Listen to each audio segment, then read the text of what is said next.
I have 6 rules that I live by with every single decision that I make about my health, which does impact my weight. And these are rules, they're my rules, and they don't match what you may have heard from your doctor or your nutritionist, but they work for me, right? And I use these rules because my health is my number one priority. These rules serve to keep me on track, and they also serve to help me to navigate situations that could put my health and my weight at risk. So to fully understand why I have these rules, first I want to tell you a little bit about how December used to look for me, because it looks different now. So the last month of the year, you're not, or at least I was never at goal weight. I would always get to the last month of the year and be like, how did I promise myself at the beginning of the year that I was going to be, 20, 30, 40 pounds lighter, whatever I would tell myself. And then by the end of the year, I'm still the same weight. And the problem was that I would repeat the same promise to myself to lose weight and I wouldn't succeed at it. I would repeat that promise every single year, and I would find different diets that I was going to use, right? And I would say, okay, this year I'm going to do this diet or whatever. And then, or I would try to say, and my favorite one was to say, I'm going to be more active. I'm going to do more activities. I didn't do more activities. I didn't stick to the diet. I didn't do the things that were meant to keep me healthy, first of all, but also to help me to lose weight. Obviously, if you just keep gaining and gaining and gaining weight, which is what I was doing, health issues could be brewing under the surface. And that was scary to me because, well, first of all, I had a young child at the time, and I really wanted to be there for her, and I wanted to be there for, potential grandchildren and all the things, right? All the events that are going to happen in her life. Not to mention I wasn't done living my life yet. So these medical issues that I was pretty sure were brewing, because looking at my family history and seeing all the things that they were suffering with, scary. The other problem with December for me is that food is more on my mind. I don't usually think about food that much, but when there's a Christmas party, several Christmas parties coming up, right? Because I used to have a job, right? So lots of Christmas parties coming up. December was a month where there was going to be a lot of food that I possibly would be eating. And I had this fear of overeating.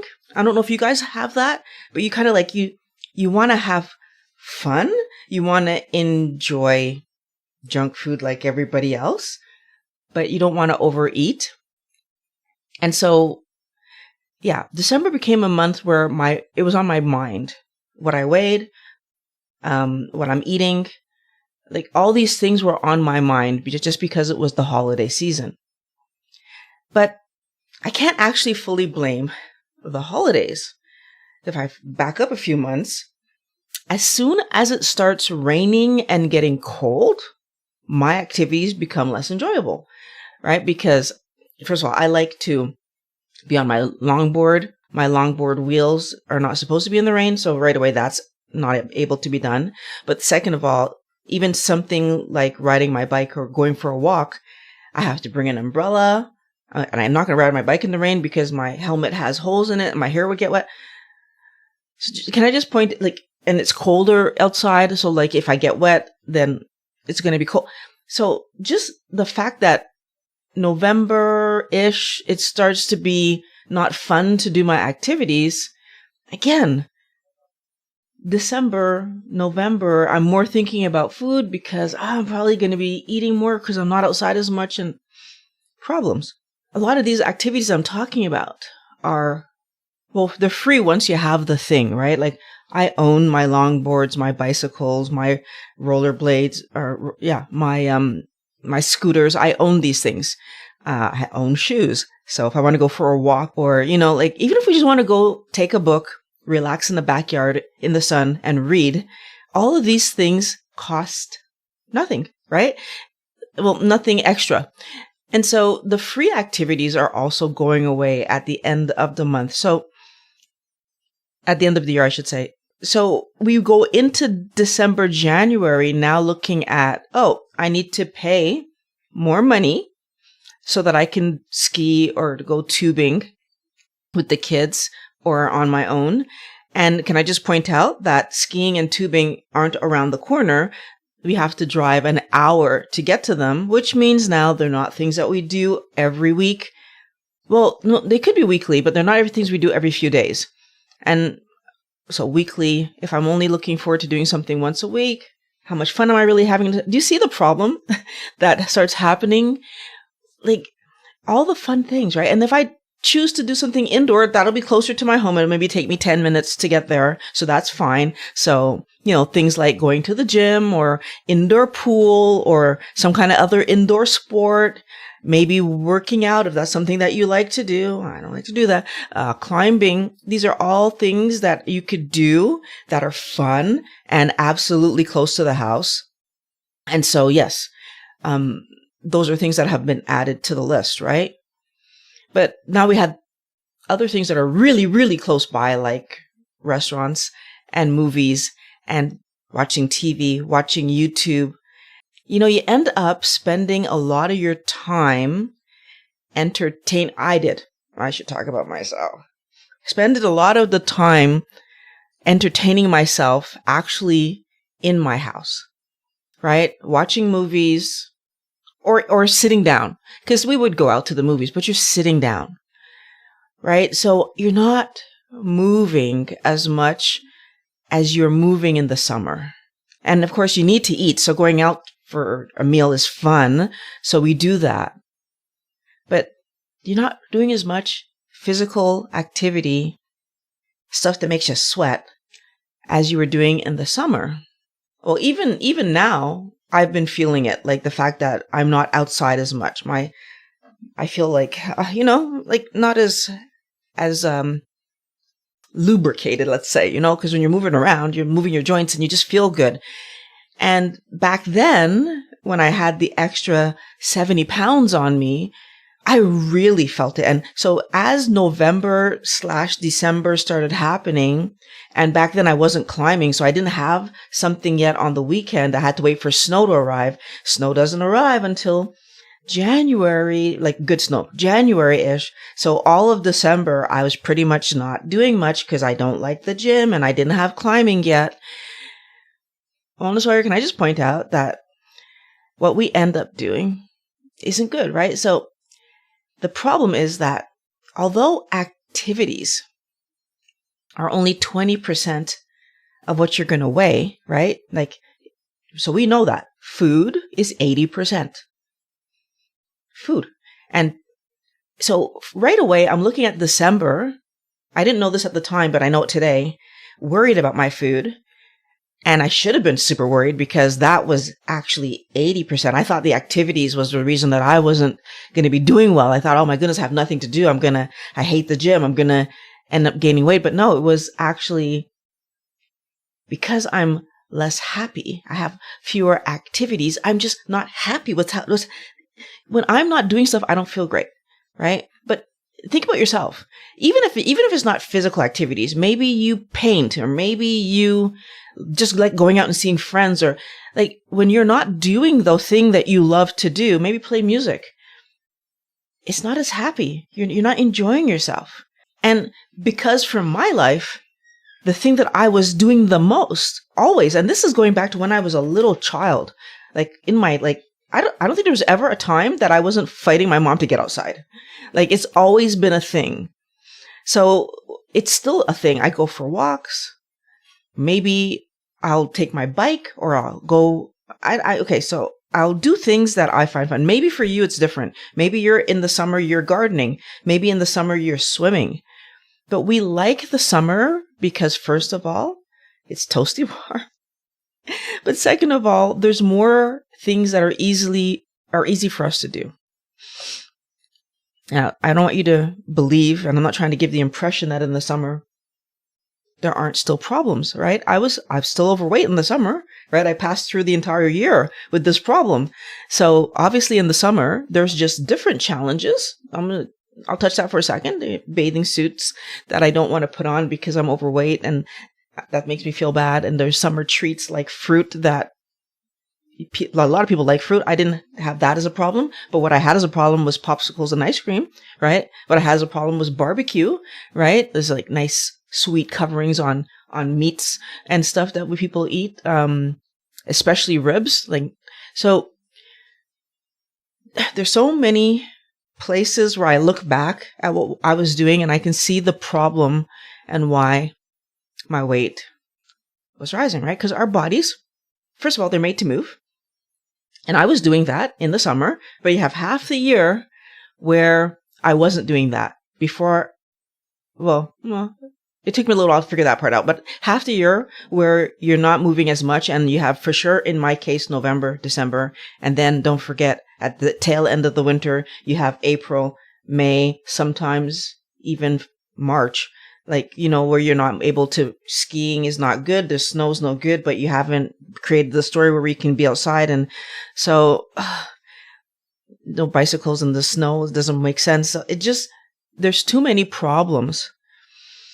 But our bodies are made to move, right? And our minds are made to be challenged, right? We want to think, we want to explore things. And when you're outside doing stuff, we think it's only physical. But for example, when you ski, you have to navigate all the bumps and twists and turns you need to see ahead of you. Your brain is working in those stories. When I'm riding my bike or when I'm rollerblading or even longboarding or whatever I'm doing, summer or winter, you're navigating it. You're constantly thinking and your mind is being challenged.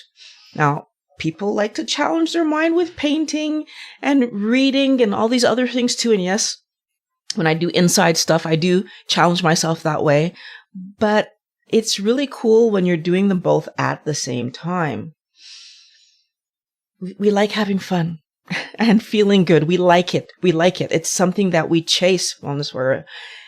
And happiness allows us to manage our food a bit better because we're engaged, we're doing the thing, and we're enjoying something. We're enjoying an activity. We're enjoying being with people. We're enjoying something, and it's not food.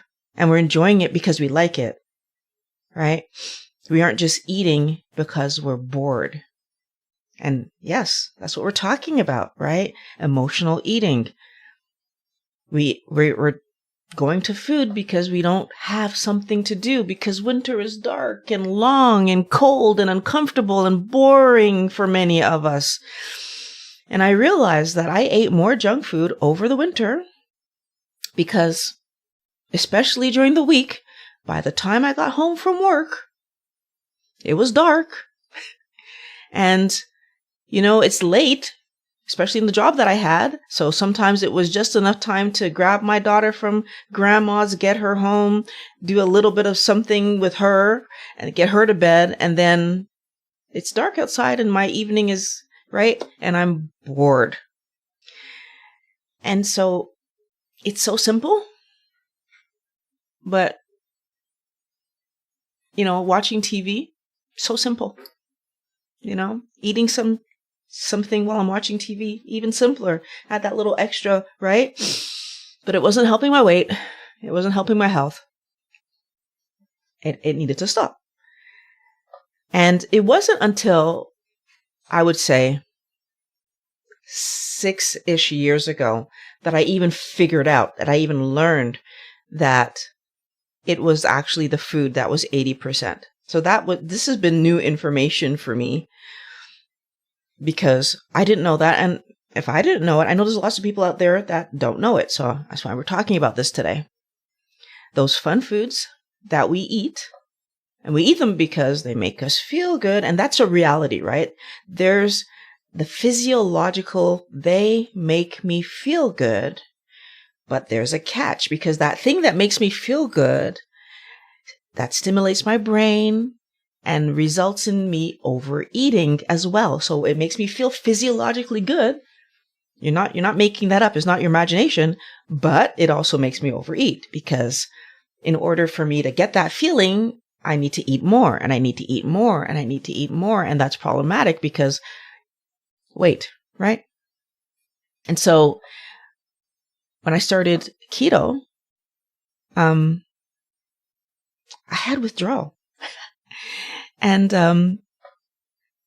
I realized that I actually was chasing those foods, right? It wasn't just that I like them. Because if you have withdrawal, that means you don't have control. That means you're eating because you have to, right? To stimulate, not because you like what you're eating.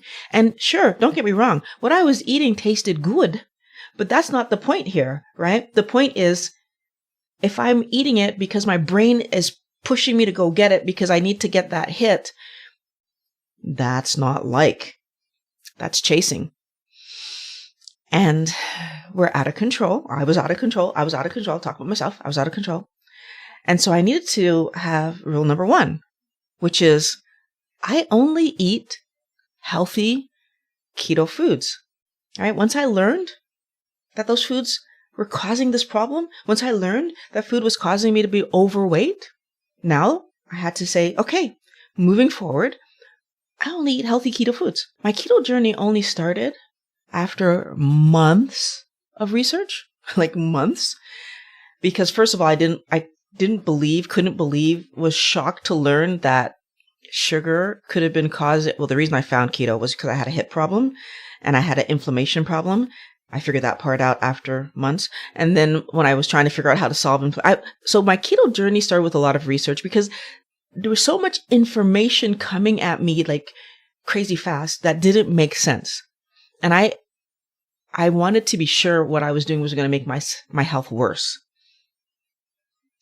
And since beginning keto and the research hasn't actually stopped. So anyways, the other story. One thing that I learned that completely changed the way I looked at eating was that insulin rises when you eat a lot of sugar. And so, that wasn't surprising to me because diabetes, right?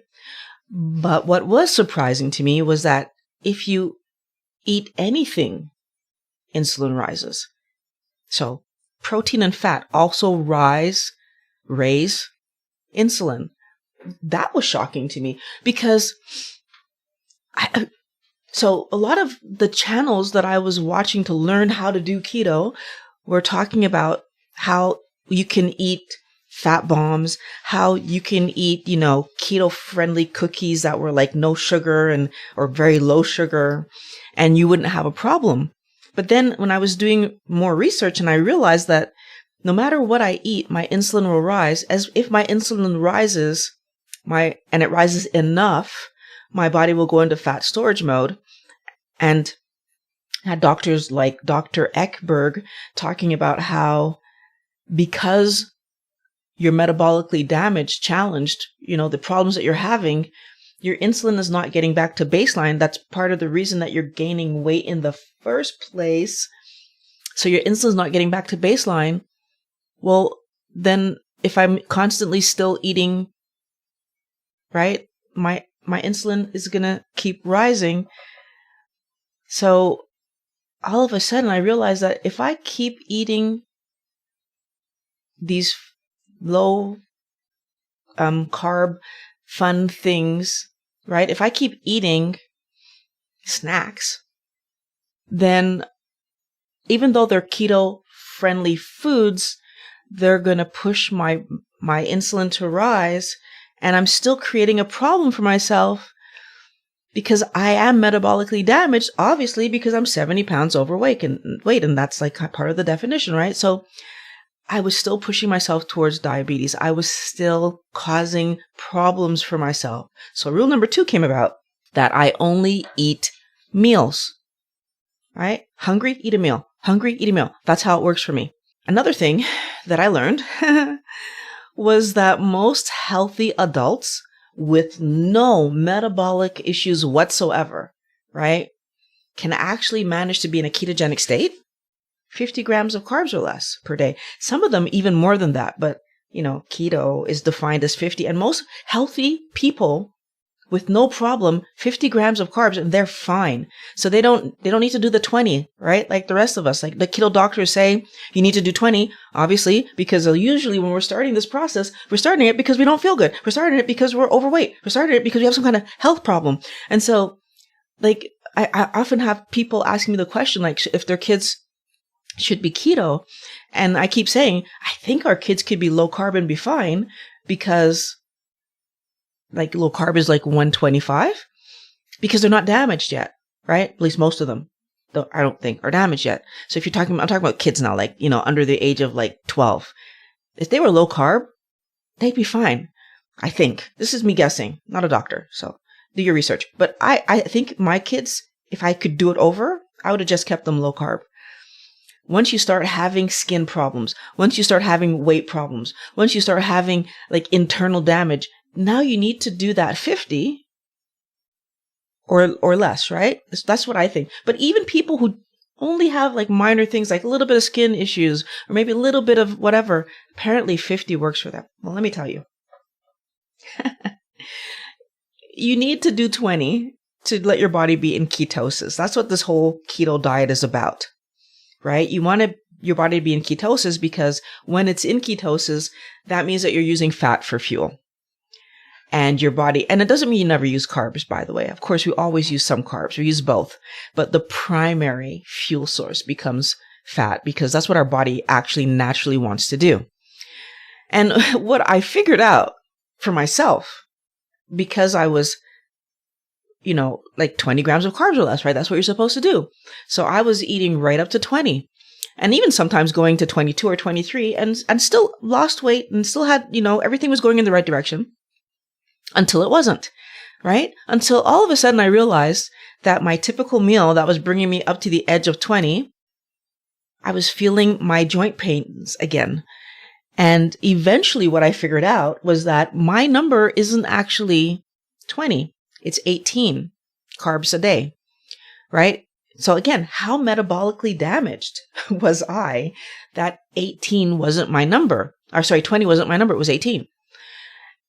And the question is, how metabolically damaged might anyone else be? Like, are you metabolically damaged, Wellness Warrior? Like, have you even checked to see, like, eating up to 20 and we have stalls and we get frustrated and all these things are happening? And do we stop and question that maybe 20 isn't my number? Now, for me, 18. And so I made a rule for myself.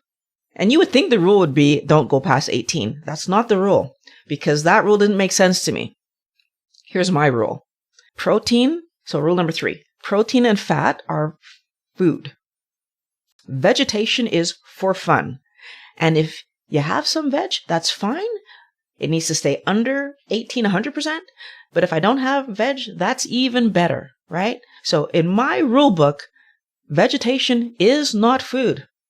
It's for fun. It's for entertainment. It's whatever. And because I don't eat for fun 90% of the time, it's not on my plate. So as most of you know, I have veg twice a week, right? Because there's 2 meals where I have an avocado.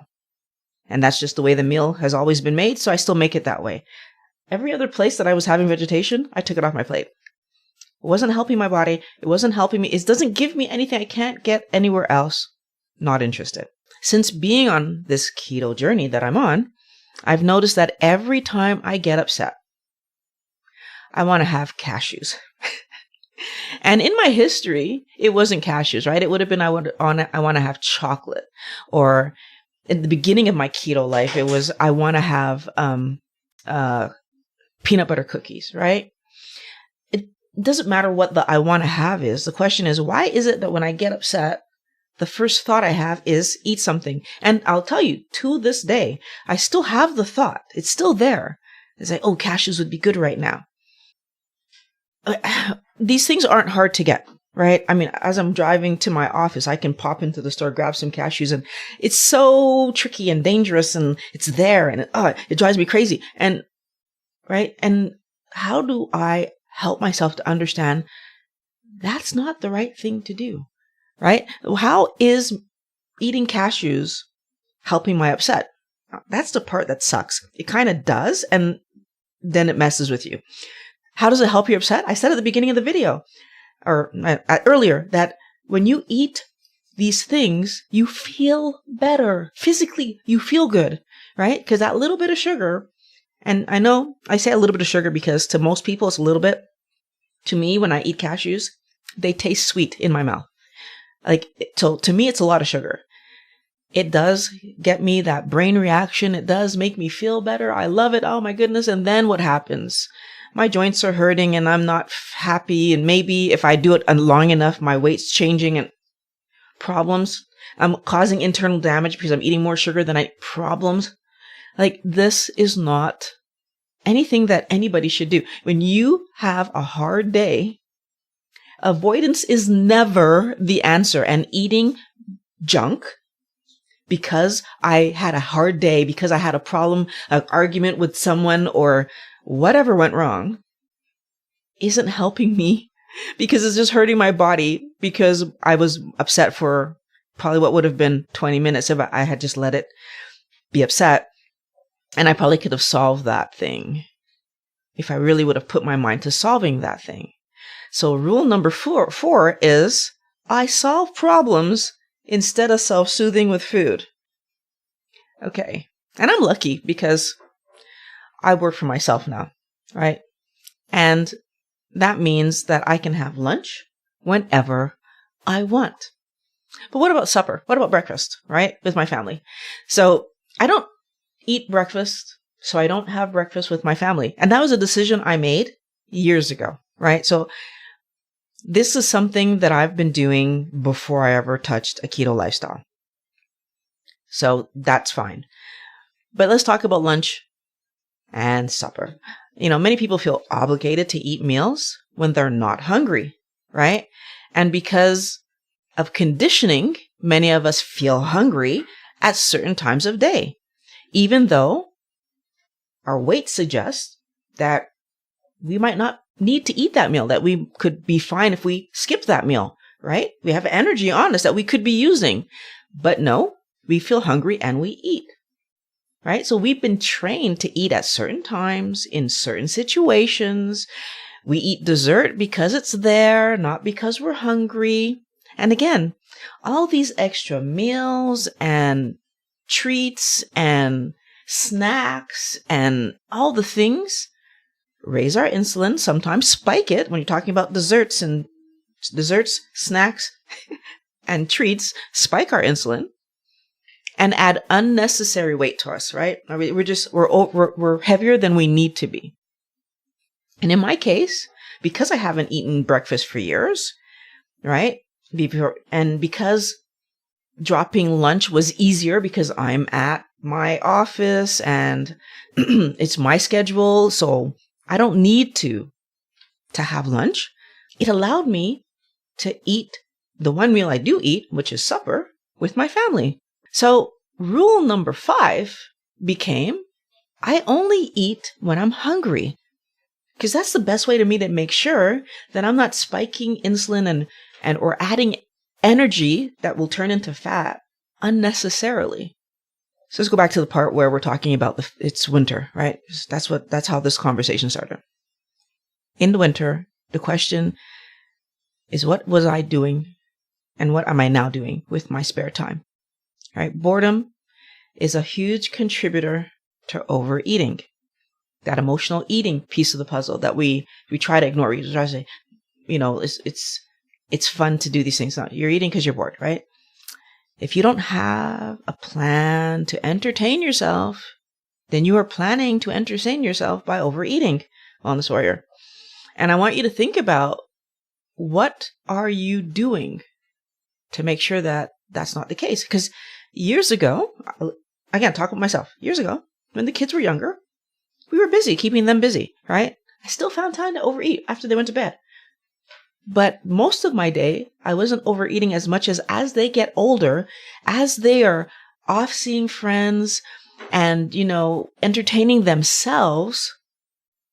Now I need to entertain myself and eat fun things for some reason became a thing, right? And then we have the winter stuff, because it's winter and I just don't have things to do, that was a problem. So let's talk about what I originally did. Go in the Wayback Machine. When I first realized that being bored in the winter was dangerous for me, I introduced skiing and snowboarding, right? But again, those things are far away and it's only once a week. And yes, I'll say even till today, I like the fact that I enjoy winter now because I get to ski and snowboard and go tubing with the kids and that kind of stuff. I do like, they're 18 last year. We still went tubing. It was amazing. It was cool. I hope we go again this year. I do like that kind of stuff, but that's once a week. Is that enough for me to feel like my week is great? And I feel like that's part of the mistake we're making, is that we need something in our daily that's still entertaining and hopefully gets us moving, right? And that's where things like badminton came in for me at one point. So again, I'm going to go back there, back in my history. I was playing badminton 3 times a week and, I was feeling great because my body's moving and we know what that means, right? My body's moving. I'm going to feel good. But then kids again come along and I can't be out of the house every evening. So I stopped going to badminton. What's the thing that I'm doing or was doing in my everyday that was helping me to have fun? And this is where I made the mistake because I thought the fun thing I was doing had to be physically moving and active and whatever, and it doesn't. Because 80% of your weight is food, right? So yes, I need to move during my day because if I'm sitting all the time, I'm not going to feel great. But my fun thing does not need to be the moving thing. My guitar is part of my fun thing now. My artsy things that I do around the house where and some of those artsy things do get me to move because I'm moving. I like building things, so I'm moving heavier things around, but sometimes not. Sometimes I'm painting, but it's something that I look forward to doing and it's fun. I'm constantly looking for fun things to do because I know that boredom leads to snacking, Wellness Warrior. And I want you to understand that if you are bored, you're gonna snack. And so actually, the final rule that I have for myself that helps me to stay healthy, that helps me to stay at my healthy weight is that I do fun things. That's rule number 6, right? I do fun things with activities, hobbies, and with people. I do fun things so that food is no longer a fun thing for me. Now, Wellness Warrior, I hope that you were writing these things down, right? Because they're simple and they're actionable and they're powerful. And they're going to keep you in the mindset to keep you on track, right? And they're going to make sure that you eat on plan every single day, right? Because eating on plan is the most important thing that you can do for your health and for your weight. Because the foods that you're eating are actually building the body that you're living in, right? And if your body isn't healthy, you're not going to be able to do any exercise, any work, or think clearly, but you're also not going to be able to enjoy your life, Wellness Warrior. To help you get that food right, I have a video on the screen and in the description that I'm going to have for you to get those carb cravings under control so that you can eat healthy every day.